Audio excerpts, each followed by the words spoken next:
కొత్తగా ప్రభుత్వం ఏర్పడింది, ఎలా ఉండబోతుంది అనుకుంటున్నారు? చూద్దాం ఎలా ఉంటుందో. యాక్చువల్గా we are also waiting for what will happen this time. Previously Jagan గారు ప్రభుత్వం ఉంది అని అంటే కొన్ని హామీలు ఏదైతే ఉన్నాయో అవన్నీ 99% ఆయన నెరవేర్చారు. చంద్రబాబు నాయుడు గారి మీద ఎప్పుడు ఆయన హామీలు ఇస్తారు కానీ చేయరు అని ఉంది. ఈసారి ఆయన చేస్తే కనుక బాగుంటుందని ఆలోచిస్తున్నాను. అంటే మీరు గతంలో అంటే జగన్ గారికి ఇచ్చిన అంటే హామీల కంటే ఎక్కువ హామీలు ఇచ్చారు, దీని మీద మీ అభిప్రాయం? జగన్ గారు ఇచ్చి చేసినప్పుడు మనది బీహార్ అయిపోయిద్ది అని అన్నారు. మరి ఆయన ఇప్పుడు ఎక్కువ ఇస్తానంటున్నారో మరి మనకు తెలియదు కదా. చూద్దాం, వెయిట్ అండ్ సీ. ఇదే ఇంకా ఆయన ప్రమాణ స్వీకారం కూడా కానీ అందరూ కొట్టుకోవడం తిట్టుకోవడం ఇదేం బాగాలేదు. హ్యాపీగా ఇటువరకు లాంటి పాలిటిక్స్ ఉంటే బాగుంటుందని. కొత్త ప్రభుత్వం నుంచి మీరు ఏం ఆశిస్తున్నారంటారు? ప్రజలు కూడా ప్రజలైతే చాలా హోప్ఫుల్లీ వాళ్ళు బెస్ట్ ఇస్తారని అనుకుంటున్నారు. ఎంప్లాయీస్ వాళ్ళందరూ ఎగ్జాక్ట్లీ ఎంప్లాయీస్ కానీ కొంతమంది టీడీపీ మంచిగా ఉంటుంది అని అనుకుంటున్నారు. చూద్దాం బ్రో, ఎందుకంటే కొంచెం గడవాలి కదా.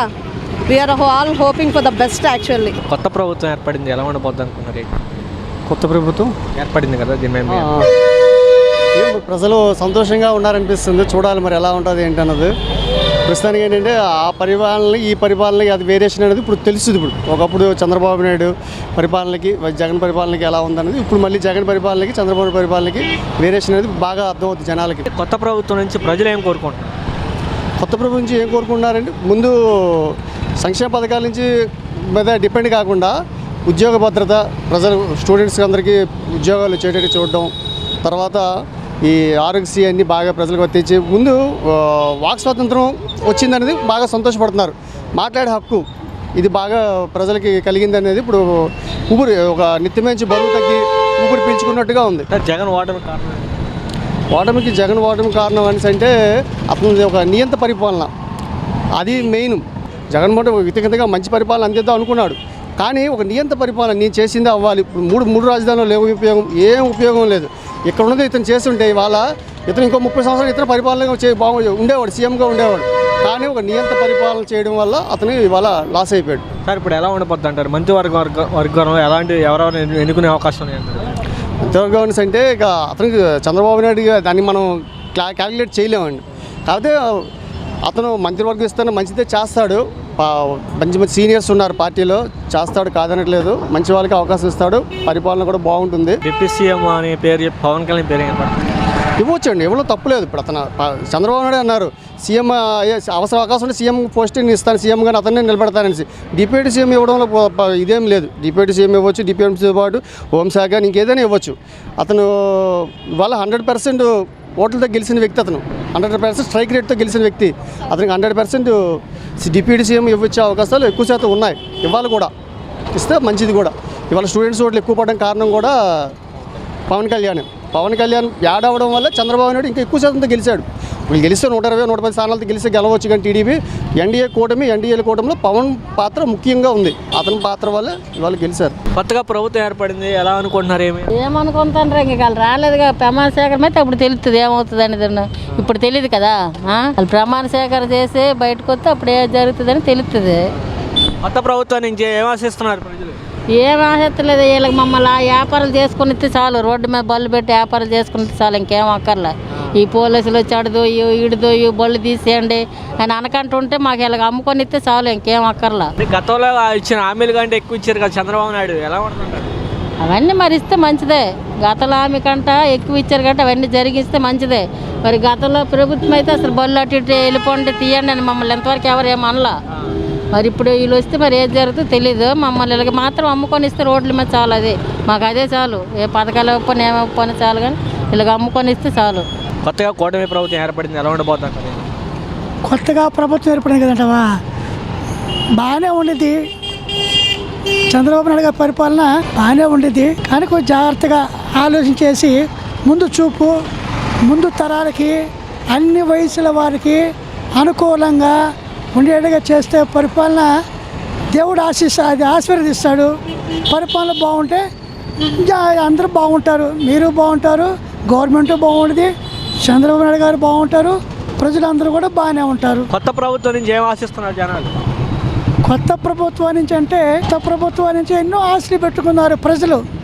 అన్ని వర్గాల ప్రజలు కూడా ఎన్నో ఆశలు పెట్టుకున్నారు ముఖ్యమంత్రి మీద. చిన్న వయసు కానించి ముసలి తరం వరకు అన్ని తరాలు కూడా ఎన్నో ఆశలు పెట్టుకున్నారు. మంచి చేస్తారు కొత్త ముఖ్యమంత్రి గారు, మంచి చేస్తారు కొత్త ప్రభుత్వం ముఖ్యమంత్రి గారు. జనాలకు అనుకూలంగా జనాలకి ఏం కావాలో వ్యవసాయ రంగానికి కానీ, చదువుకున్న వాళ్ళు కానీ, చదువు లేని వాళ్ళు కానీ వాళ్ళకి ఏమేమి కావాలో ఆలోచన చేస్తే చాలా మంచిది, అందరూ మెచ్చుకుంటారు. అంటే కొత్త ఇప్పుడు కొన్ని స్కీములు చూశారు కదా సార్, గతంలో జగన్ కంటే ఎక్కువ స్కీములు ఇవ్వడం జరిగింది. దీని మీద మీ అభిప్రాయం? అంటే స్కీములు అంటే దాని జోలికి వెళ్ళకూడదు, ముఖ్యమంత్రి గారు దాని జోలికి వెళ్ళకూడదు. అంటే ప్రజలకు అనుకూలంగా అన్ని శాతం వర్గాలకి అనుకూలంగా ఉండేట్టుగా చేయమని చెప్పని కోరుకుంటున్నాము. ప్రజల ద్వారా మేము తెలియపరుస్తున్నాం. కొత్త ప్రభుత్వం ఏర్పడింది, ఎలా ఉండబోద్ది అంటారు? ఏమంటారు? కొంచెం అభివృద్ధి చేయొద్దు అనుకుంటున్నాం. అభివృద్ధి అయితే బాగుండు. చంద్రబాబు నాయుడు కింద సాగి ఏం చేయలేదు, ఇప్పుడు బాగా చేస్తే బాగుండు అనుకుంటున్నాం. అంటే గతంలో ఇప్పుడు జగన్ ఇచ్చిన హామీల కంటే ఎక్కువ పథకాలు ఇస్తామని చెప్పి జరిగింది. వచ్చారు కదా, అధికారంలోకి వచ్చారు. ఇప్పుడు ఎలా ఉండబోతారు? ఆ పథకాలు వస్తాయో తెలియదు కానీ అభివృద్ధి చేస్తే చాలు. కంపెనీలు వస్తే, ఆ కంపెనీలో ఉద్యోగాలు వస్తే చాలు. మేము వేరే రాష్ట్రాలకు వెళ్ళి ఉద్యోగాలు చేయాల్సి కాకుండా ఆంధ్రప్రదేశ్లోనే ఉద్యోగాలు వస్తే బాగుండు. కొత్త ప్రభుత్వం నుంచి ఏం ఆశిస్తున్నారు? కొత్త ప్రభుత్వం నుంచి ఏం ఆశిస్తున్నారు? అదే కంపెనీలు ఆశిస్తున్నాం, కొత్త కంపెనీలు వస్తే బాగుండు అనుకుంటున్నాం. కొత్త ప్రభుత్వం ఏర్పడింది, ఎలా ఉండబోద్ది అంటారు? తెలియదండి. ఏం ఆశిస్తున్నారు? ఏ ప్రభుత్వం ఇల్లే ఎవరు వచ్చినా ప్రజలకి ఉపయోగపడాలి, ప్రజల ప్రాబ్లమ్స్ తీరాలి. ఏ ప్రభుత్వం మనకి ఇప్పుడు సరుకులు అందుబాటులో ఉండాలి అంటే ఎంప్లాయ్మెంట్ కావాలి. చిన్న ఉద్యోగస్తులు, మధ్యవర్తులు వీళ్ళకి కావాలి. ఇప్పుడు రైతు బజార్కి వెళ్ళాం, 17 రూపాయలు కూరగాయలు కొన్నాం. ఆ 17 రూపాయలు చిల్లర అంటే ఎట్లా ఇస్తారు? ఏ వస్తువు కానీ కలిపేసి 20 ఇచ్చేయమంటాడు. మరి అంటే మనం అడగకూడదు, మధ్యవర్తులు ఏం పోరాడతాం? అలాగే అనే రకరకాలు ఉంటాయి. చిన్న వ్యాపారం మనం అనలేము. ఏ ప్రభుత్వమైనా బాగుండాలని కోరుకోలేదు. కొత్త ప్రభుత్వం ఏర్పడింది, ఎలా ఉండబోద్ది అంటారు? ఏంటి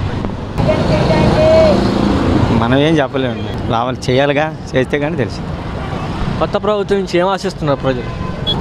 మంచి పరిపాలన చేస్తే చాలు ప్రజలకి, అదే కోరుకుంటున్నాం. కొత్త ప్రభుత్వం ఏర్పడింది, ఏమంటున్నారు ప్రజలు కూడా? కొత్త ప్రభుత్వం చంద్రబాబు వచ్చాడు, అంతా హ్యాపీ, అన్నీ బాగుండాలి. చంద్రబాబు నాయుడు కూడా పథకాన్ని పెట్టాడు, అన్నీ అమలు చేయాలి. ఓకేనా? బస్సు ఫ్రీ అని, గ్యాస్ బండ్లని హామీలు ఇచ్చాడు కదా, అవన్నీ ఆయన అమలు చేయాలి. ఏం ఆశిస్తున్నారు జనాలు? ప్రజలంటే ఇదే మంచి పరిపాలన, అమరావతి రాజధాని అని కొద్దిగా బాగుంటే మంచిది అందరికీ. అది అమరావతి రాజధాని అవ్వాలి. అది జగన్ ఓటమి కారణం ఏంటంటావు? ఇదే జగన్ ఓటమి కారణం అంటే 3 రాజధానులని, 4 రాజధానులని, ఇసుక మాఫియా ఒకటి, అది ఒకటి, ఇది ఒకటి అన్నీ కలిసి వచ్చినాయి అంతే.